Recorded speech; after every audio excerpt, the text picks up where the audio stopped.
Stephen Greenfield's my name. I run GDR suspension, do the suspension for a lot of the fast guys and everybody else. So I've done 20 Finks myself, 10 podiums in that 20 wins, or 20 Finks, 4 wins. So quite a big career in Fink.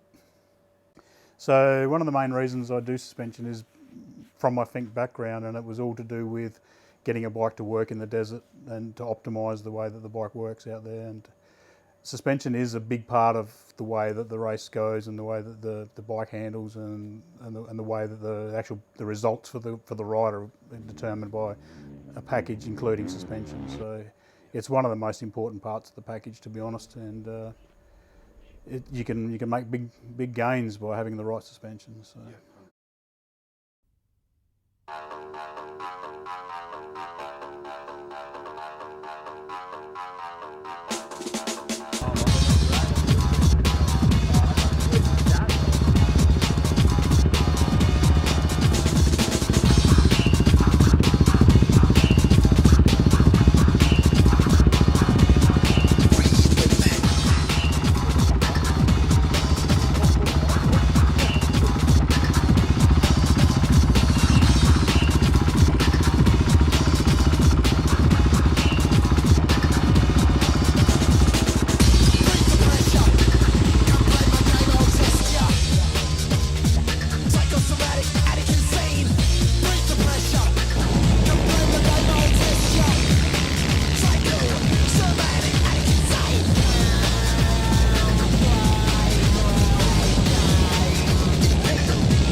Basically what got me into it was I couldn't find anybody around the country that could actually set up suspension for desert racing, and I was racing up and down the track every year and was struggling with suspension. So basically I started pulling stuff apart myself and trying different settings and trying different stuff to try and work out what works. So basically it was a need that I needed to have suspension that worked for me, and I couldn't find anybody else to do it. So basically I started doing it and learnt, and all my knowledge has come from just being on the track and testing. So it's that's literally how it's evolved into what it is now.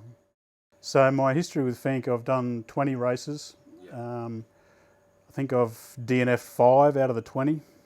And out of that 20, 10 of them have ended up on the podium.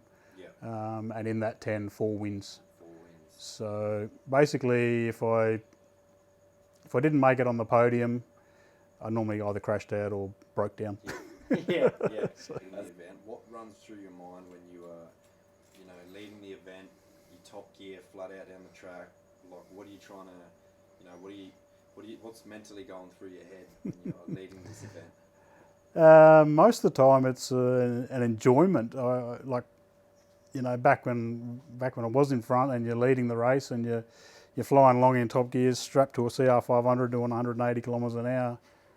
It was actually really fun. I actually enjoyed it, and the main thing that's running through your head is working out what the next obstacle is, or what the next part of the track is, and working out what pace I was doing in consideration to what pace the rest of the guys behind me are doing, so that I knew that I was capable of staying in that outright position. So there's a lot of things that go through your head, and it's probably,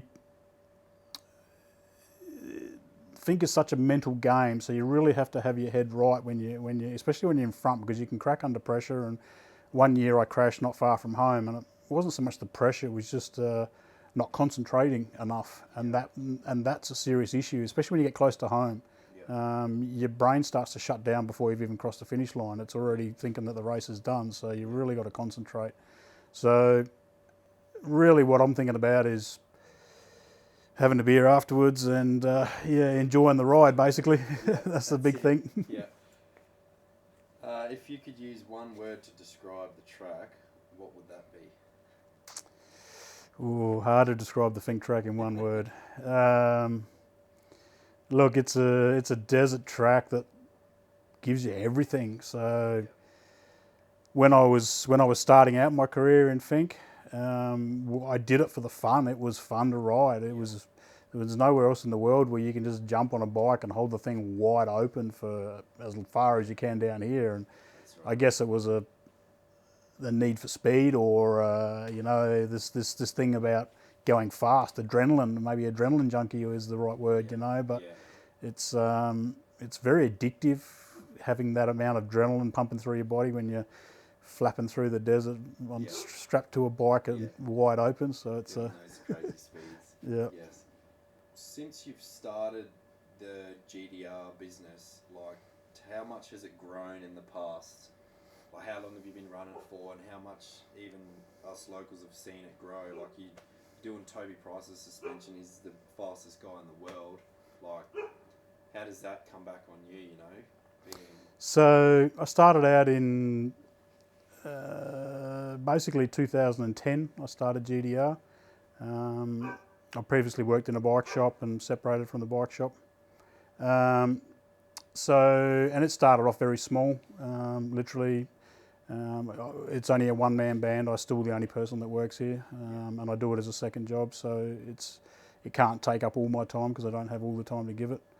But it went from probably doing the first year maybe 20, 30 bikes to now I'm maxed out probably doing 100, 120 bikes a year. So, and in that 120 bikes, there's everybody from the winner to the guy that comes 400th and 500th, like I do literally people for the entire race, through the entire field. Working with the top guys is a really good experience. It teaches me stuff as well as I'm teaching them stuff as well with suspension, and how to notice things and how to give me feedback as to what's actually going on with suspension. I always tell the riders that a suspension tuner, not just myself, but any suspension tuner, is only good as the feedback they get from the rider.